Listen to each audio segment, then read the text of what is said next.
So much of how we see life comes down to the stories that we tell ourselves. Something happens to us, like someone doesn't text us back, and then right away we fill in the blanks. I'll say to myself, maybe they just don't care, or maybe I said something wrong. But really, the only fact is that they just didn't text me back. Everything else is the story that I'm attaching to it. I think we do this because our brains hate not knowing. The silence or uncertainty feels a little uncomfortable, so we end up making up an explanation to fill in the gap. But the problem with that is that most of the time, we're leaning really heavily toward the negative.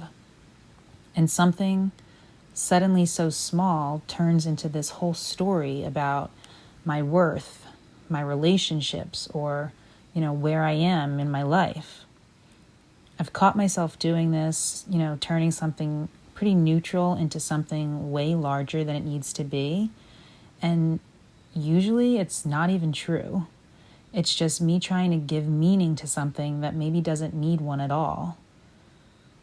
What helps in those moments is just taking a step back and asking myself, what else could be true? Maybe the person was busy.